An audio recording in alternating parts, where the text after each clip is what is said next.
In this video, I will share with you the latest and greatest of LinkedIn marketing from an organic content perspective, and I'll give you the key tactics that are driving the most impact right now so that you can rank your content better and generate more engagement.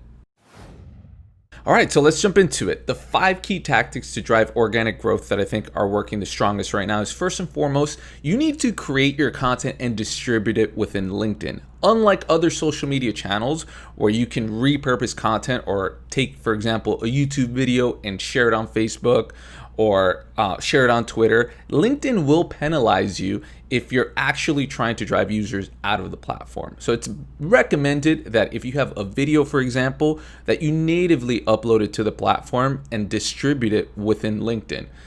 If you do have a situation where you have a link to an external video, for example, let's say a YouTube video, what you want to do is you want to post it in the comments. You do not want to post it in the actual post, because then LinkedIn's going to see that you're trying to take the users out of the platform. Guess what? The way they make money is by keeping people on the platform. So as a rule of thumb, please create and distribute content on the platform. Now, the second one is very important. Statistics and data visualization do very well on LinkedIn in general. Why?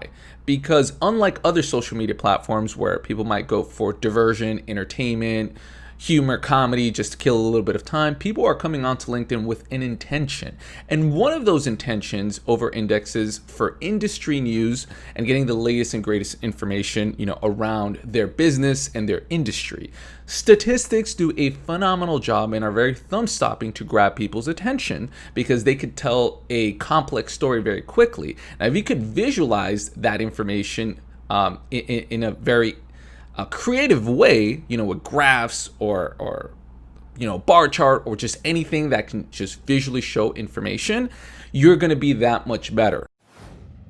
Now, the third thing I want to share with you is the importance of tagging others and asking questions, because at the end of the day, it's not just about ranking your content, it's also about getting people to engage with it. As people start to engage with your content, that sends positive signals to the algorithm, and it then starts to share that content in other places. Now, one thing that's really great about LinkedIn versus other social media platforms right now is that their organic reach is extremely high. Right now, as I make this video, their reach is comparable to what Facebook was back in 2008.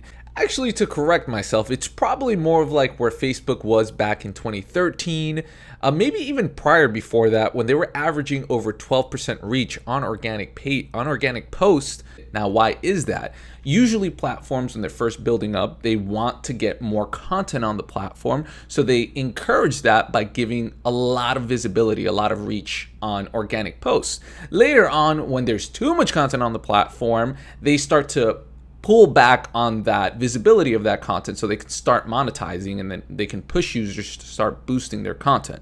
But right now, in the last 2 years, we've seen organic growth over 50% on the platform, and it's probably going to continue at that rate for the next couple of years, hopefully. And the fourth thing I want to share with you, which I will dive deeper in the following slides, is we're going to talk about LinkedIn polls and stories, which you might not have access to. As I'm making this video, I've actually have access to LinkedIn polls. Stories is in beta, but it's very interesting, and I want to share with you some information about that. And I'm also going to show you the content recommendation tool that you might not know of that LinkedIn has natively to show you what kind of content ranks very well for your industry almost in real time.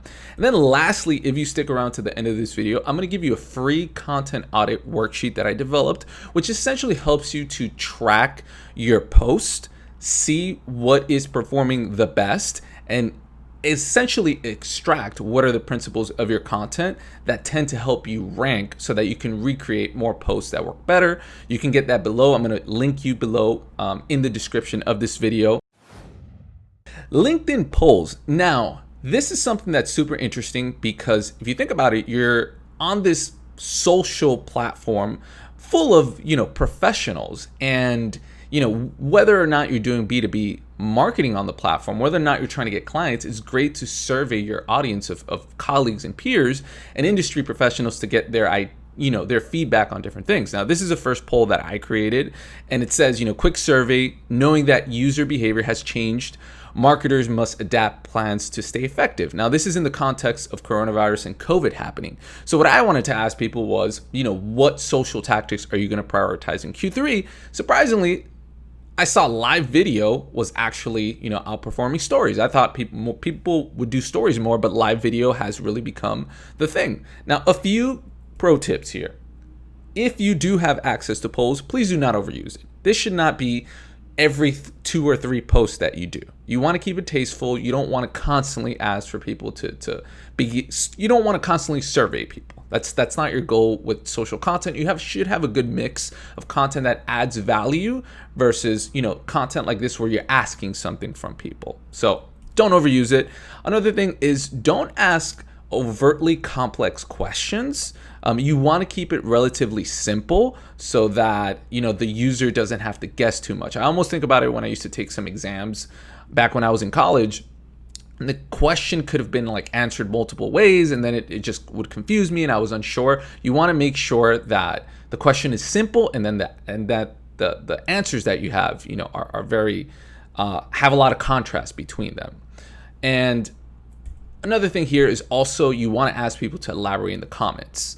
So one of the things that I did, if I actually clicked the see more option here, you would see that I actually said, let me know why you chose, the vote that you chose, so that people can elaborate, I can get some engagement, and that this post can rank higher.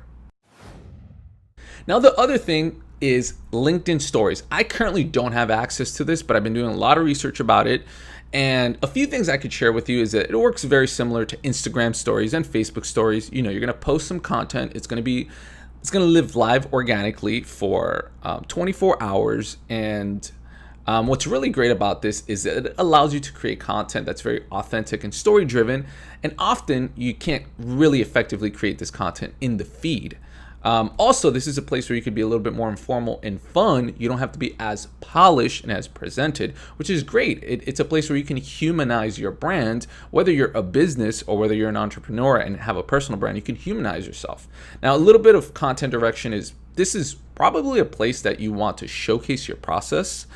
Maybe your creative process or your product development process. Also, if you do have products, great place to tease new products and innovation coming down the pipeline, because the audience that's consuming your stories, they're more leaned in. They care a little bit more. So this would be a great place to build a buzz for new things coming down your pipelines. Also, from an engagement perspective, great place to do some giveaways and some potential surveying. Now, there's not a native surveying functionality yet, but just like Instagram stories, which does have the ability to have interactive elements like polls, I'm pretty sure at some point down the pipeline, LinkedIn's going to consider introducing this into stories on the platform as well. All right. Now, the content tool is not available to personal profiles. This is if you have a business profile. And basically what it allows you to do is you can go to your company page, you can click on content, and then you will actually be able to see the content, for your industry that's trending the best. You could also see if you have over 300 followers on your company page, you're actually going to be able to see the content that they're engaging with the most as well. And now there's some actual extra dimensions will allow you to kind of like better get an idea of what they're following within, maybe being market specific. If you're a big business and you're, many markets, you can narrow it down to a specific region. But this is actually a very cool tool that can help you directionally, get an idea of what kind of content is doing well on LinkedIn and try to see how you can incorporate those key factors into your content.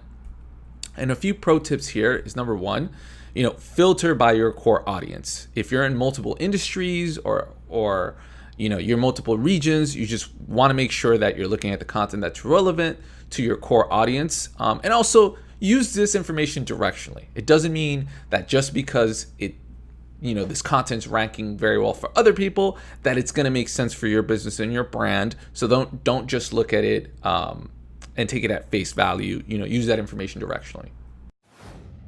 Hey guys, one last thing here. Make sure to tune in to the Marketing Hustle podcast. This is launching August 2020. So make sure to tune in as we're going to be going deeper onto topics that are covered on this channel, mainly simplifying marketing, but just going deeper into strategies and tactics to really help you generate business growth.